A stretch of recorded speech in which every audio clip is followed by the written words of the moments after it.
I was recently in India a couple weeks ago, and I saw something there that was the most impressive thing I've seen with my own two eyes. It's called the Bahubali statue. I have photos in the India folder. It's 1,000 tons. So it's as big as the biggest destroyed structures or the biggest destroyed statues in Egypt, but it's still standing. It's in India. It's on top of a mountain.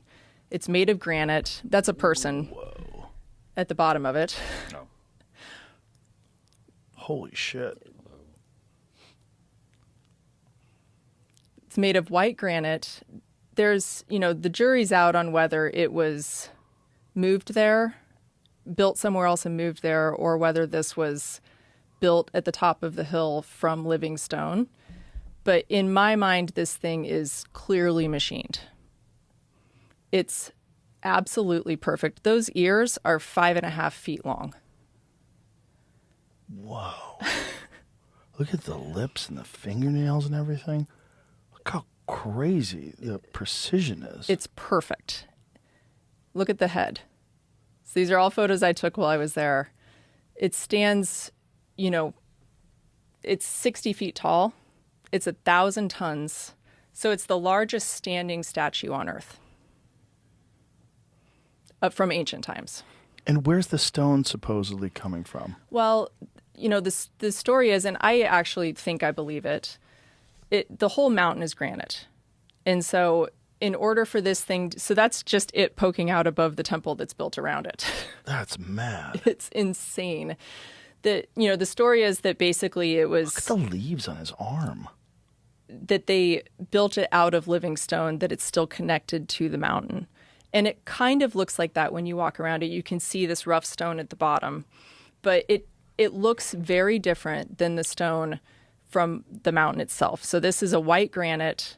Yeah, so you can see how it almost looks like living stone. Mm-hmm. And I can't imagine how you could have erected that and moved it to the top of this mountain.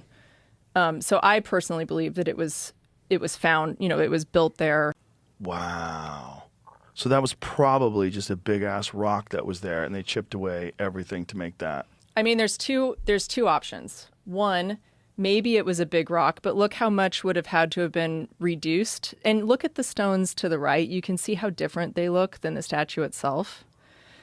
Do you think it's possible that stone was moved there? I think it's possible it was moved there. Not with any technology we recognize today, but I think it's absolutely possible. It would have had to have been taken to the top of this mountain, which is like 650 feet high, and stood up.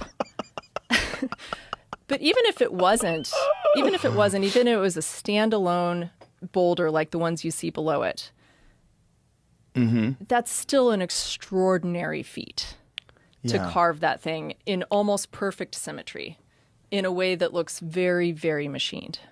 That is bananas. Yeah, so you climb the mountain. It's like 650 steps. You have to do it barefoot because it's an active temple. On the way down, it got real hot. Oh, you can't even wear socks? You can wear socks, but it's slippery. Oh. So got to wear them grippy socks. If you want to...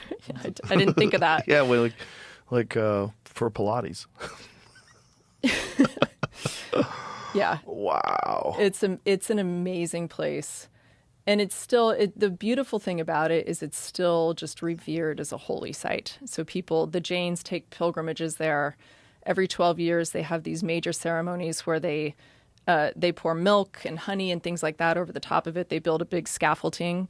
Wow. So they'll climb up to its head and pour these libations over the top of it. And it's just being continuously worshipped. And when you sit up there, to get a little bit spiritual for you, you feel different. You feel like you're being healed.